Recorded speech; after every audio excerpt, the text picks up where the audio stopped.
Kami berdomisili di Desa Kauman. Awal mulanya di Desa Kauman itu belum ada kelompok di wilayah Kabupaten Jepara, Kecamatan Jepara, karena banyak isu yang harus ditangani bersama. Makanya dari itu kami dan teman-teman mempunyai kesepakatan untuk bikin kelompok, dan kelompok itu ternyata bukan hanya di Desa Kauman saja, ternyata teman-teman yang ada di desa lain seperti Desa Ujung Batu, Desa Jobokuto, teman-teman nelayan yang bergabung di Rajungan ini ikut bergabung di wilayah kami di Desa Kauman. Melalui pertemuan-pertemuan dengan teman-teman nelayan, kami sepakat untuk membuat KUB Berkah Samudra. Ya, melalui pertemuan ini karena banyaknya teman-teman yang bergabung di KUB Berkah Samudra ini karena mempunyai hutang ke pengepul. Setelah saya mendekati agen untuk meminjam uang untuk modal usaha pembelian perahu dan alat tangkap, kehidupan saya semakin membaik, alhamdulillah. Tetapi harga rajungan tidak sama dengan yang lain. Misal kita dapat 5 kilo atau 10 kilo, kalau kita punya hutang itu kan harga misal harga 100, kalau kita punya hutang itu dibeli harga 95. Nah, nggak secara langsung 5.000 itu kan, kalau 5 kilo kan 25.000. Kami bersama anggota untuk diskusi terkait dengan hutang piutang, kira-kira melalui hutang-hutang dari pengepul ini ada berapa juta, bagaimana kita menyelesaikan. Dari hasil hitung-hitungan produksi kami, ternyata hasil produksi kami ini sangat mencukupi. Terus kami dengan anggota kami untuk berusaha mendekati Bakul, bagaimana Bakul atau pengepul itu bisa diajak kerjasama melalui produksi rajungan, karena pengepul juga membutuhkan hasil produksi itu. Dengan perjalanan dengan waktu, ternyata itu tidak sesuai dengan harapan, maka kami mempunyai pemikiran bagaimana sih anggota kami ini salah satunya bisa menampung hasil produksinya sendiri melalui KUB Berkah Samudra. Dan alhamdulillah salah satu dari KUB kami saya angkat sebagai pengepul rajungan atau menjadi agen dengan kesepakatan, kamu bisa nggak menyisikan uang 1.000 saja, jangan sampai 1.000 Kang, 1.500 saja saya berani.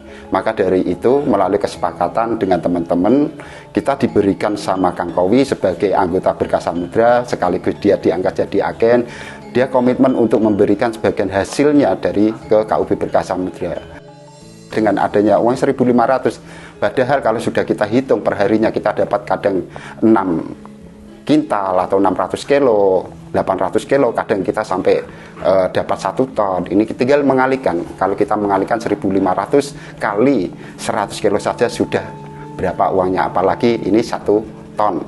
Itu per hari, kalau kita hitung per hari KUB mendapatkan uang dari Pak Kowi 1.500, tinggal mengalihkan. 4 kintal, ya kan, duitnya semua.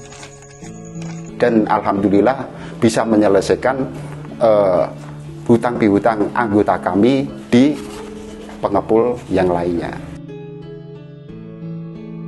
Hasil anggota kami yang menjual di KUB Berkah Samudra melalui Kang Kowi ini kita harus catat perharinya, dan itu pun kita harus melaporkan setiap pertemuan 2 minggu sekali. Kalau di KUB 2 minggu sekali kita ada pertemuan.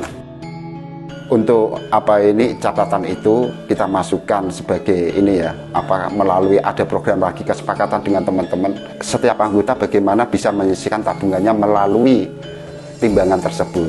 Dari per kilonya disepakati 1.000. Kalau 1.000 ini setiap hari misalnya anggota kami dapat per harinya dapat 5 kilo, 10 kilo, ini bagian dari tabungan selama dia bekerja di laut. Nah, ini dikalikan bisa mengambil selama 12 bulan. Dan alhamdulillah pada waktu menghadapi hari raya sesuai dengan kesepakatan kita bisa diambil tabungan tersebut. Dulu waktu masih punya utang itu, untuk masalah pendapat saya seperti 500.000 itu saya sisihkan untuk pembayaran utang 30%, untuk keluarga 30%, dan untuk tabungan 40%. Tapi setelah terlepas dari utang, alhamdulillah saya cuma menabung untuk keluarga di 40% dan 60% untuk tabungan. Kita ini ada program, salah satunya program yang disepakati dulu adalah program BPJS Ketenagakerjaan. Karena apa? Sangat penting sekali, kita kerja di alam ini penuh risiko. Itu yang harus kita adakan. Dan alhamdulillah melalui kas tersebut itu kita bisa, semua anggota kami bisa kita bayarkan sampai sekarang ini, dan di luar anggota kami pun kita ikutkan di BPJS Ketenagakerjaan. Di samping itu, bagaimana sih kas yang ini sudah terkumpul ini kita kembangkan lagi sebagai unit usaha, salah satunya untuk pengadaan alat tangkap apabila anggota kami yang alat tangkapnya rusak, untuk peremajaan bisa mengambil di KUB. Nah, ini salah satu program dari kami. Selain itu juga ada perawatan kapal diambilkan dari kas tersebut, walaupun tidak banyak tapi alhamdulillah bisa sangat membantu. Dan ada program lagi, yaitu pas waktu kita tidak bisa melaut, waktu gelombang besar, kita harus mengeluarkan kas tersebut untuk beras paceklik bahasa kami, untuk pembagian sembako itu pada anggota kami atau di non anggota kami. Kita bisa memberikan santunan walaupun tidak banyak. Kekhawatiran kami, kalau nelayan ini banyak terlilit utang, dia akan melakukan apa saja, seperti contoh yang sudah saya lihat di lapangan. Ini banyak rajungan yang berturut ditangkap, tapi bagaimana untuk penanganannya? Pokoknya ditangkap. Bagaimana saya dapat hasil produksi banyak, tapi saya bisa menangkap rajungan dengan banyak, walaupun tidak berkelanjutan. Nah, ini juga masalah. Makanya hadirlah KUB ini, kita bersama-sama bisa menangani permasalahan-permasalahan yang ada di nelayan. Kami membuka bukan hanya di KUB Berkas Samudra saja, tapi kita membuka bagaimana teman-teman yang lain yang belum KUB. Kami semua atau kami persilakan, yuk kita bersama-sama untuk mengelola hasil tangkapan kita di laut kita lebih bijak. Itu bahasa yang sering kita sampaikan sama teman-teman, dan alhamdulillah itu sudah menjadikan kesepakatan untuk nelayan rajungan. Kami punya mimpi, contoh yang ada di KUB Berkas Samudra untuk direplikasikan lebih besar lagi melalui forum komunikasi nelayan rajungan untuk berinisiasi bersama. Kami berharap pembelajaran yang ada di KUB kami bisa diadopsi, dan bila itu dilakukan, saya yakin pastinya ada nilai tawar tersendiri. Daripada kita ini satu persatu seperti sapu lidi, kalau kita ini satu mudah dipatahkan, kalau kita ini terikat dengan banyak dan itu tidak mudah dipatahkan.